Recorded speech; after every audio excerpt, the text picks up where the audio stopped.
Good morning, good afternoon, good evening mga kaibigan.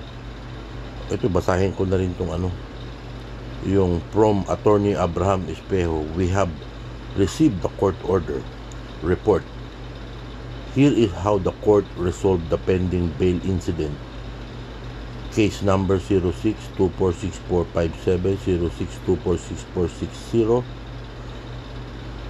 and 06246461 bail granted at 500,000 pesos each. So mga kaibigan, ang lumalabas dito, yung yung kaso na human trafficking na ito, sinasabi nila na 6 yung biktima. So ito, ang pagkakaintindi ko rito, 6 counts of human trafficking ang binibintang nila kay Francis Leo Marcos. So itong tatlo, yung unang tatlong case number, bakit binigyan ng bail? Umayaw na yata itong mga complainant na ito. Tapos yung case number 06246459 saka 06246462, yung resolution of issue is bail is held in abeyance due to the pending case in the Court of Appeals questioning the testimony of 2 witnesses who testified from abroad. Trial court to rule only after the Court of Appeals decide whether to allow or disallow the testimony of the questioned witnesses. So, case number 3, 06246452. The court denied bail even if only one witness was able to testify. So, malinaw yata ito sa batas, nasa batas yata ito mga kaibigan ng ng case na human trafficking, na ang required nila is more than one witness ang kailangan i-present. So, ang pinagbasihan siguro dito nung judge, kasi itong case 06246459 tsaka 62 na naka-pending pa.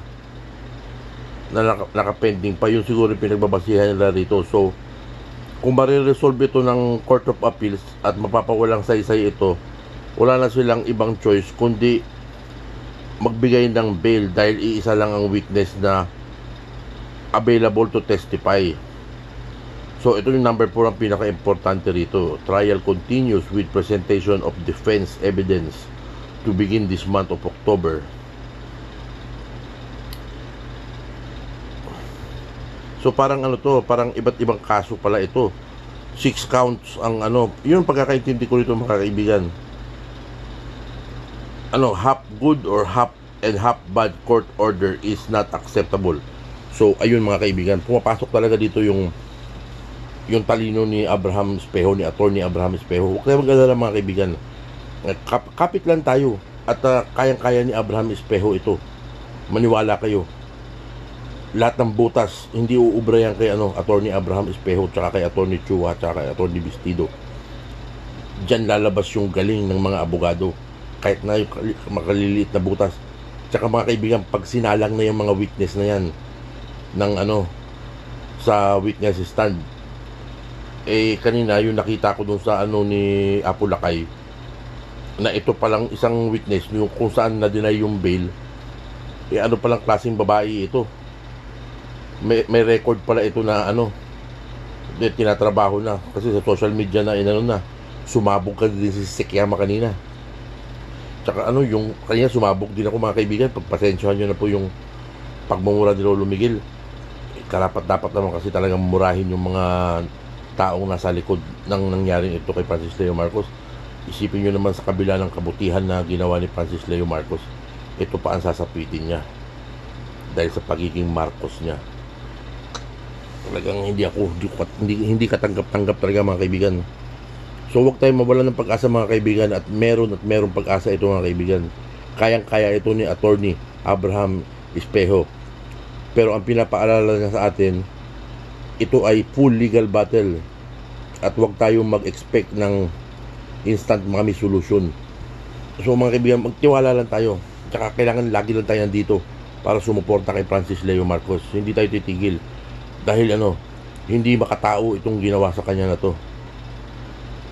At saka doon sa mga politiko na nasa likod nito, yung taong nasa likod nito, kayo, Lahat kayo naman nagamit ng tao na to, magbabayad kayo sa Diyos, tandaan nyo yan. Ang buhay sa mundo ay may katapusan. Tayong lahat ay may pananagutan sa isa't isa, mga kaibigan. Totoo yan. So yun lang yung reaksyon ko dito sa ni Attorney Abraham Espejo. Yung 6 na kaso na yun, parang sa sarili kong pag-iisip, sa sarili kong nalalaman, parang siya, 6 count.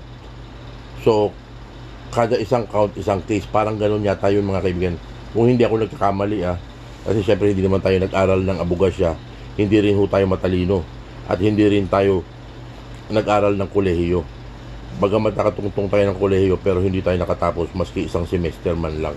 Vocational graduate lang po ako. Yun lang po, mga kaibigan. Ayun lang po yun sa akin.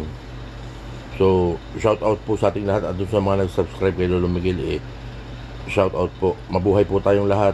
FLM family, mga kaibigan, solid FLM. Saan man sulok ng mundo tayo naroon, pagpalain tayo ng Diyos at bigyan tayo ng mahabang buhay. God bless us all.